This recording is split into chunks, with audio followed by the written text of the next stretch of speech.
T20 विश्वचषकामध्ये मोठा उलटफेर पाहायला मिळालाय।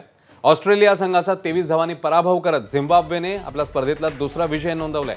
कोलंबोच्या प्रेमदासा स्टेडियमच्या आव्हानात्मक खेळपट्टीवर ऑस्ट्रेलियाने प्रथम गोलंदाजीचा निर्णय घेतला। झिम्बाब्वेने प्रथम फलंदाजी करताना 169 धावांची मजल मारली।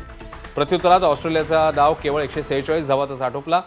झिम्बाब्वेकडून ब्लेसिंग मुझराबानीने 4 तर ब्रॅड इव्हान्सने 3 विकेट्स घेत ऑस्ट्रेलियाच्या डावाला खिंडार पाडलं। तर ब्रायन बेनेटच्या नाबाद 64 धावांची खेळी झिम्बाब्वेसाठी निर्णायक ठरली आहे।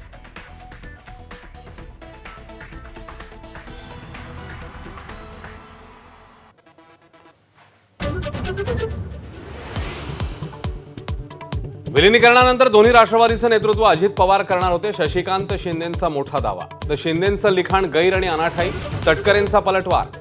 राष्ट्रवादीच्या अध्यक्षपदाची प्रक्रिया 2 आठवड्यात पार पडणार। चंद्रपूरमध्ये भाजपला साथ देणाऱ्या ठाकरे सेनेवर मनसेचा कडाडून हल्लाबोल। 1 कोटींचा आरोप करणारे पैसे मोजायला बसले होते का? देशपांडेंना राऊतांचं प्रत्युत्तर, तर काय कारवाई होणार ते बघा।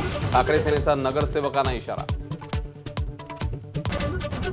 मतभेदांनी ग्रासलेल्या महाविकास आघाडीसमोर मोठं आव्हान। आगामी विधान परिषद आणि राज्यसभा निवडणुकीसाठी एकी गरजेची। फूट पडल्यास मवियाचे एकही आमदार खासदार निवडून येणं अशक्य। स्थानिक स्वराज्य संस्थांच्या निवडणुकीमध्ये पक्षाला अपेक्षित यश न मिळाल्याने एकनाथ शिंदे नाराज असल्याची चर्चा। कामगिरीत फिका पडलेल्या काही मंत्र्यांना नारळ मिळण्याची शक्यता।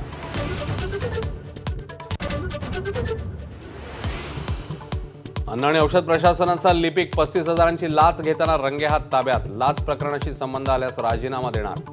अन्न आणि औषध प्रशासन मंत्री नरहरी झिरवाळांचा पवित्रा। T20 विश्वचषकात सर्वात मोठा उलटफेर। बलाढ्य ऑस्ट्रेलियाचा झिम्बाब्वेकडून 23 धावांनी पराभव।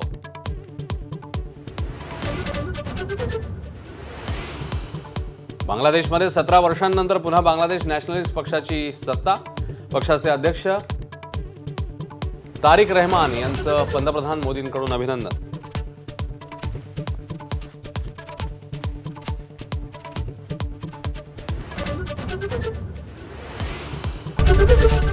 एबीपी माझा, उघडा डोळे बघा नीट।